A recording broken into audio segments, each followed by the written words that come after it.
Governo publica medida provisória que cria órgão para proteção de dados. A ANPD será responsável por zelar, implementar e fiscalizar o cumprimento da lei. Procuradoria-Geral da República envia parecer ao Supremo contra a lei que institui auxílio saúde a integrantes do MP de Pernambuco. Os lojistas podem fazer diferenças no pagamento se for em dinheiro ou no cartão, mas as regras devem estar claras para o consumidor. E na última reportagem da série sobre os direitos do consumidor, os pacotes de serviços oferecidos para a virada do ano. Para não ficar no prejuízo, o consumidor deve guardar fotos, vídeos, folders, enfim, provas de que o serviço não foi oferecido como tinha sido anunciado.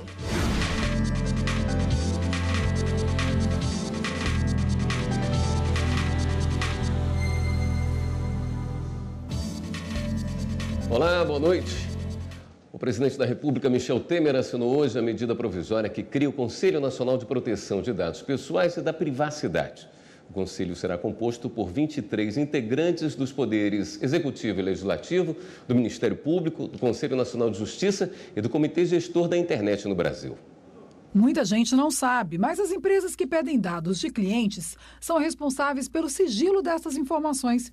E quando se fala nesta proteção, o assunto fica tão sério que existe até uma lei federal. A Lei Geral de Proteção de Dados Pessoais foi sancionada em agosto do ano passado e aplica-se a qualquer operação realizada tanto por pessoa física quanto por pessoa jurídica, inclusive nos meios digitais, e tem como objetivo proteger os direitos de liberdade e de privacidade. Ainda temos uns 14 meses, para a vigência da lei mesmo. Então, é importante que agora, nesses meses que a gente tem de adaptação, as empresas e pessoas que coletam e tratem os dados dos usuários tenham uma assessoria boa, uma parte de banco de dados boa também, bem exemplificada, sabendo exatamente quais dados são coletados, quais dados serão excluídos, a necessidade dos dados, porque agora a gente também tem um princípio logo na lei para não ter demasiados dados de uma pessoa só, então não tem como coletar muitos dados de um indivíduo só. É importante que ela tenha uma assessoria jurídica para que controle todas as regras que foram estabelecidas pela lei. E foi assinada hoje a medida provisória que cria o Conselho Nacional de Proteção de Dados Pessoais e da Privacidade, que será subordinado à também recém-criada Autoridade Nacional de Proteção de Dados. A ANPD será responsável por zelar, implementar e fiscalizar o cumprimento da lei. O Conselho será composto por 23 integrantes dos poderes Executivo e Legislativo, do Ministério Público, do Conselho Nacional de Justiça e do Comitê Gestor da Internet no Brasil. A Procuradora-Geral da República, Raquel Dodge, enviou parecer ao Supremo Tribunal Federal pela inconstitucionalidade de uma norma de Pernambuco que institui o auxílio saúde para os integrantes do Ministério Público do Estado. O tema é objeto de ação proposta pelo Conselho Federal da Ordem dos Advogados do Brasil. Alvo de questionamentos, a lei prevê o pagamento do benefício em caráter indenizatório. Segundo a PGR, trata-se de despesa ordinária não relacionada com o efetivo exercício do cargo, sendo que o agente público que recebe pelo regime constitucional do subsídio não pode ser indenizado. Pedido de liberdade de casal acusado de matar homem em emboscada é negado. A vítima era amante da mulher. O Superior Tribunal de Justiça negou o pedido para revogar decreto prisional de um casal acusado de matar um homem. Ele mantinha um relacionamento amoroso com a mulher suspeita de ter cometido o crime. O assassinato aconteceu em 2016, em uma zona rural de um município de Minas Gerais. De acordo com denúncia do Ministério Público do Estado, a denunciada teria combinado um encontro com a vítima e, no caminho para o local, ela e o então companheiro interceptaram o carro do homem e atiraram contra ele. O crime foi cometido por motivo fútil. Quando o caso chegou aqui ao STJ, a defesa alegou que existiria constrangimento ilegal pelo excesso de prazo para a finalização do processo, pois os réus já estão presos de forma preventiva há mais de 2 anos. Esta advogada explica quais os prejuízos para os acusados quando é comprovada a demora para o processo ser finalizado. Para a defesa, para o cliente, existe sim o risco da dignidade da pessoa humana, existe o lapso temporal que atrapalha o emprego desse réu, por exemplo, se ele for um réu que tem um trabalho externo, atrapalha a família, se ele tiver um desenvolvimento familiar sadio, por exemplo, na criação dos filhos, né? Então ele fica encarcerado, por exemplo, neste caso, há mais de 2 anos, é um risco social. Mas para o presidente do Superior Tribunal de Justiça, ministro João Otávio de Noronha, não foi comprovado, nesse caso, o perigo na demora. Além disso, o magistrado destacou que, por conta da gravidade do crime, que demonstra a potencial periculosidade dos acusados, a prisão é justificada como medida para garantir a ordem pública. O ministro ainda determinou que o juízo de primeiro grau priorize o trâmite do processo. Funcionários de construtoras não precisam de inscrição em conselho para vender imóveis da própria empresa. O entendimento é do Superior Tribunal de Justiça. No caso julgado pela 5ª Turma do Superior Tribunal de Justiça, os ministros determinaram trancamento de ação penal contra uma mulher denunciada por exercício ilegal da profissão de corretora de imóveis. O colegiado reconheceu que ela era funcionária de uma construtora e vendia apenas imóveis da própria empresa, sem intermediação envolvendo imóveis de terceiros, o que dispensa a inscrição no Conselho de Classe Profissional, órgão fiscalizador da atividade. Segundo o processo, a mulher foi autuada no momento em que trabalhava em uma loja da construtora vendendo imóveis da empresa. Ela não possuía inscrição no Conselho Regional de Corretores de Imóveis do Distrito Federal e alegou que foi punida apenas por constar no crachá a função gestor de relações imobiliárias. No STJ, os ministros reconheceram a ausência de justa causa para a ação penal movida contra ela, conforme o voto vencedor do ministro Reinaldo Soares da Fonseca. De acordo com o magistrado, a mulher foi autuada na condição de empregada da construtora, sendo função dela intermediar a venda de imóveis da empresa. O ministro esclareceu ainda que a Justiça Federal, a quem cabe a solução das controvérsias relativas aos conselhos de fiscalização profissional, tem seguido o entendimento de que casos semelhantes não representam exercício ilegal da profissão. Os desembargadores da 10ª Câmara Civil do Tribunal de Justiça do Rio Grande do Sul mantiveram a indenização por danos morais a um torcedor do Corinthians que foi agredido em um jogo na Arena do Grêmio. O autor da ação narrou ter sido agredido em 2014 por integrantes da torcida organizada, denominada Geral, dentro do estádio e porque vestia a camiseta do Corinthians. Na sentença, em primeira instância, os réus Grêmio Futebol Porto Alegrense e Arena Porto Alegrense foram condenadas solidariamente a indenizarem o autor da ação em R$5 mil por danos morais. Todos recorreram ao Tribunal de Justiça. O relator do acórdão, desembargador Paulo Roberto Lessa Franz, afirmou que, diante da falha na prestação do serviço, ficou evidente o dever de indenizar. Assim, manteve o pagamento solidário dos réus ao autor da ação.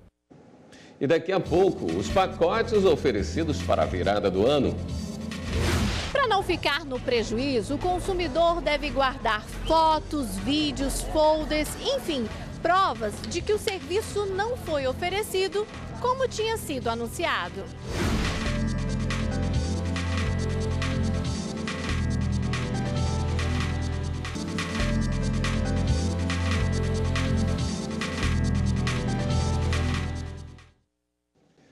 No Maranhão, o MPF acionou a Justiça para obrigar o INCRA, Instituto de Colonização e Reforma Agrária, a demarcar terras ocupadas por uma comunidade quilombola.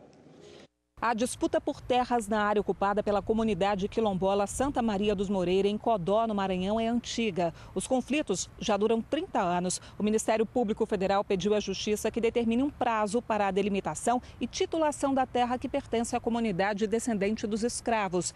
Essa demora, segundo o MPF, pode trazer prejuízos irreparáveis para os quilombolas, constantemente ameaçados pelos poceiros armados na região.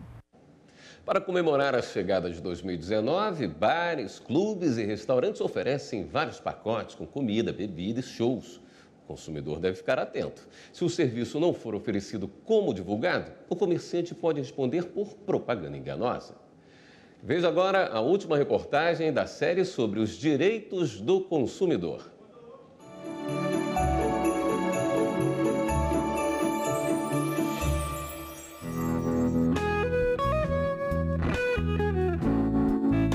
A adega foi reforçada com bebidas importadas. O cardápio foi escolhido com mais capricho e uma estrutura para música ao vivo também está sendo montada. Tudo isso para a festa de Ano Novo, uma tradição neste bar. Tem pessoas que vêm nos últimos 5 anos, que sempre reservam a mesma mesa, sempre vêm com a família. Só que todo ano a gente tem que dar algum up, né? Porque o consumidor, ele cansa se for algo muito repetitivo. Para participar, o ingresso custa R$ 300. O nosso ingresso ele é all inclusive, inclui a atração musical, o open bar e o open food.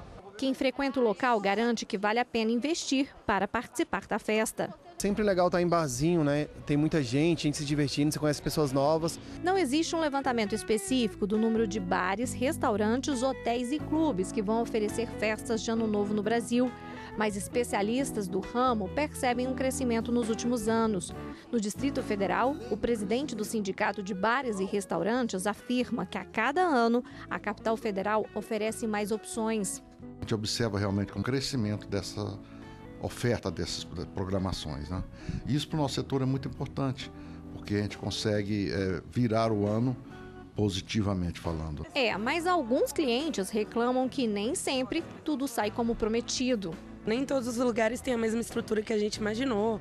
Quando a gente chega lá, não é a mesma coisa que a gente pensou, né? Atendimento não é tão legal. Para não ficar no prejuízo, o consumidor deve guardar fotos, vídeos, folders, enfim, provas de que o serviço não foi oferecido como tinha sido anunciado. Aí, o próximo passo é registrar no PROCON ou na Justiça. E o comerciante pode responder por propaganda enganosa e ter de ressarcir o cliente. Uma vez não cumprido, o Código de Defesa do Consumidor dá a possibilidade para o consumidor, tanto no artigo 18 quanto no artigo 35, do consumidor pedir a restituição do valor e até mesmo pedir indenização por danos materiais, danos morais, ou seja, todas as perdas e danos que ele tiver.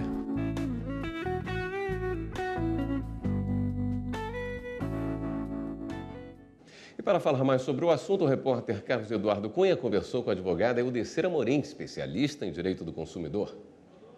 Pois é, e para que a festa dos sonhos não se transforme em pesadelo, é importante muita atenção. Exatamente sobre isso que nós conversamos agora com a doutora Eudecira Amorim, que é advogada de direito do consumidor.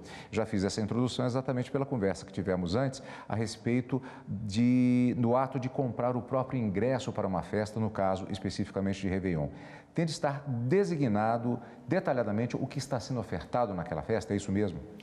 O consumidor, ao adquirir o ingresso, ele tem que ter o que ele está adquirindo. Então, é necessário que haja toda a informação completa do que o consumidor está adquirindo, para que ele possa, eventualmente, em caso de problemas, reivindicar aquilo que ele adquiriu. Vamos pegar alguns exemplos bem diretos. Uma das primeiras coisas que há muito consumo em festas nesse período é o consumo de bebidas e normalmente existe aquela oferta do open bar. Apenas o termo open bar ele é um pouco genérico. Tem que estar designado que tipo de bebidas estão sendo ofertadas? Sim, se há o open bar, é necessário que diga qual é a bebida, se há um tempo limite de oferta, se é enquanto tiver o estoque. Então, essa informação ela tem que estar precisa, para que o consumidor depois não se decepcione. Por exemplo, se eu chego numa determinada festa e está listado, por exemplo, que eu tenho o uísque 12 anos. Eu, como consumidor, eu não posso reclamar, não, mas eu gostaria de um uísque 18 anos. Aquilo não faz parte do pacote, está claro, ele não tem direito à reclamação. Exato, o consumidor só pode reclamar se ele chegar no local e não tiver o produto que ele adquiriu. Então, se ele adquiriu o uísque 12 anos, ele deve ter disponível lá o uísque 12 anos para ele. Falamos de bebidas, mas isso vale também no caso para quando é ofertada uma ceia para a festa de Réveillon. Sim, é o que eles chamam de open food, não é? Que são, são os alimentos. É a mesma coisa. O consumidor, quando ele adquire a ceia, ele tem que ter a informação do que ele está adquirindo. Quais são os produtos que serão ofertados nesta ceia. E com relação à disponibilidade, por exemplo, de lugares, eu tenho que ter acertado previamente também se eu tenho direito a uma mesa, quantos lugares nessa mesa? Sim, tudo tem que estar acertado previamente. Quando o consumidor vai adquirir o pacote, ele deve pedir especificado esse pacote, porque depois, se tiver qualquer problema, é essa especificação que ele vai utilizar para reclamar. Às vezes, registra-se apenas nos anúncios de uma determinada festa, de determinadas festas, apenas a expressão, por exemplo, open bar.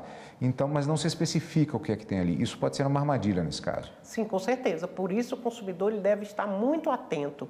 E essa prevenção é que vai ajudá-lo no após, se tiver qualquer problema. Então, ele vai adquirir o ingresso, ele pede toda a informação precisa do que ele efetivamente está adquirindo. Se houver divergência do que ele adquiriu com o que foi ofertado no momento do evento, ele deve, inclusive, chamar a polícia, porque é crime contra o Código de Defesa do Consumidor, está lá no artigo 66 e no artigo 67, em que a oferta ela tem que ser cumprida, sob pena de detenção dos responsáveis pelo descumprimento da lei.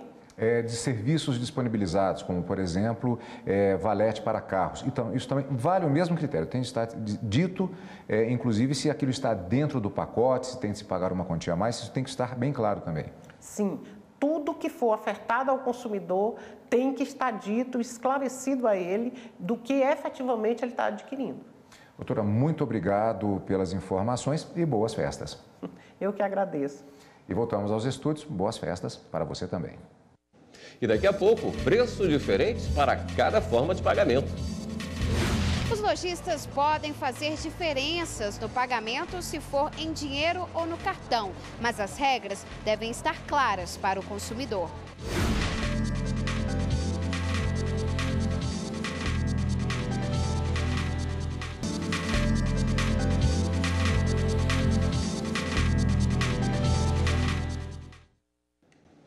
Uma lei permite a cobrança diferente de preços para compras em dinheiro e cartão. Mas atenção, o comerciante deve informar ao consumidor sobre essa diferença. Na hora de fechar a compra de algum produto, você prefere pagar no dinheiro ou no cartão? Eu estou preferindo pagar à vista. Eu prefiro pagar no cartão. Por quê? Porque dá uma facilidade maior pra gente, um tempo a mais pra gente pensar, né? O dinheiro é melhor, porque você tem desconto, né? Eu acho muito bem melhor. A vantagem é que você consegue fazer algumas economias para serem pagas à vista e consegue um desconto maior sendo à vista, né? Paga no cartão de crédito. Com certeza você já ouviu de algum lojista que, se optar por pagar em dinheiro, tem direito a um desconto. Essa prática é muito comum no comércio. Desde o ano passado foi aprovada uma lei que autoriza essa diferença de preços. Mas atenção, tudo tem que ficar muito claro para o consumidor. E na prática, será que essas regras estão sendo respeitadas? Levamos a doutora Débora para dar uma olhadinha em anúncios de algumas lojas. Olha o que encontramos. Ali ele já vai poder avaliar, né, que o desconto que ele vai ter no caso do pagamento à vista, e se ele optar pela opção de parcelar, inclusive ele consegue identificar quanto de juros que ele vai pagar por mês, a taxa dos juros. Foi só andar mais um pouco e... Preços e condições especiais.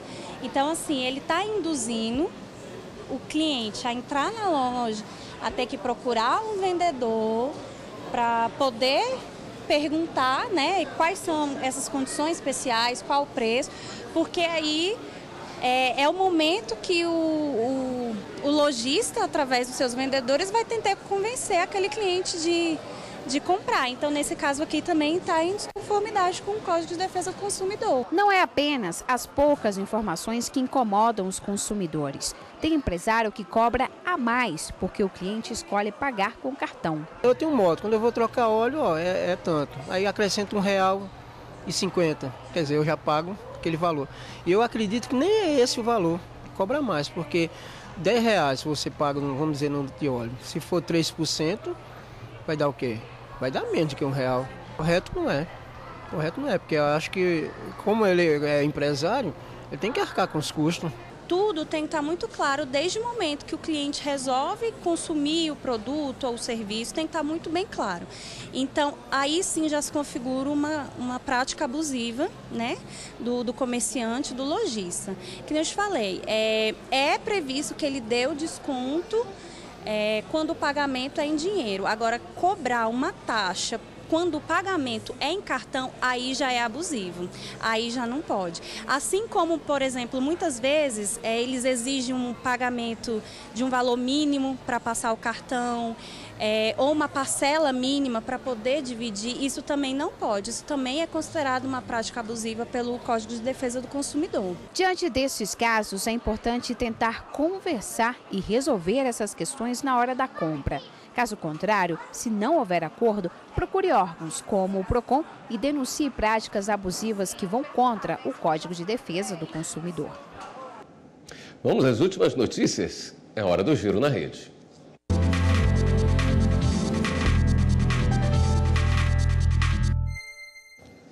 Quem está hoje na redação do Jornal da Justiça é Carla Lucena. Boa noite, Carla. Conta pra gente das últimas de hoje. Oi, William. Boa noite para você. Boa noite a todos que nos acompanham aqui no Jornal da Justiça. Vamos então ao giro de hoje começar com uma notícia do Supremo Tribunal Federal. O presidente, o ministro Dias Toffoli, ligou agora há pouco o novo pedido de liberdade do governador do Rio, Luiz Fernando Pezão. A defesa questionava a decisão do ministro Alexandre de Moraes, que no começo de dezembro já tinha negado a substituição da prisão por medidas cautelares. O ministro Toffoli também decidiu que Pezão não pode ser transferido do Batalhão Especial Prisional, que está preso após o dia 1º de janeiro de 2019, quando ele deixa de ser governador. Essa determinação foi para preservar a integridade física dele. Lembrando que Pezão é acusado de comandar a organização criminosa e manter o esquema de recebimento de propina de seu antecessor, Sérgio Cabral. Essa decisão, ela é provisória e o mérito ainda vai ser analisado posteriormente. E o Ministério Público Estadual de Goiás protocolou agora, também no final da tarde, a primeira denúncia contra o médio João de Deus. Ele foi denunciado por 4 crimes, entre eles violação sexual e estupro de vulnerável. O documento tem um depoimento de 19 mulheres que procuraram o Ministério Público de Goiás e também a Polícia Civil do Estado. Agora, cabe à Justiça avaliar se abre ou não a ação penal contra o médium. O MP também pediu a manutenção da prisão preventiva de João de Deus, que está preso há 12 dias. O advogado de João de Deus informou à produção do Jornal da Justiça que ainda não foi notificado dessa decisão. E a gente termina o giro de hoje com uma notícia do Conselho Nacional de Justiça. O Corregedor Nacional de Justiça, ministro Humberto Martins, editou também hoje 2 recomendações sobre a inclusão de advogado ou integrante do Ministério Público que seja cônjuge, companheiro ou parente em linha reta, colateral ou por afinidade até o 3º grau na elaboração da lista tríplice para compor os tribunais de justiça, os tribunais regionais federais, os regionais do trabalho e os regionais eleitorais. Segundo o ministro, a vedação ao nepotismo não precisa de lei para coibir a prática, já que a proibição está ligada a princípios previstos na Constituição Federal. O giro de hoje fica por aqui. Se você quiser rever alguma das nossas reportagens, segue a gente lá no YouTube e acesse o nosso canal TV Justiça Oficial. Desejo a todos um ótimo fim de semana. E agora segue com você, William. Obrigado pelas informações, Carla. E o Jornal da Justiça, segunda edição de hoje, também fica por aqui. Uma boa noite para você e tenha um ótimo fim de semana.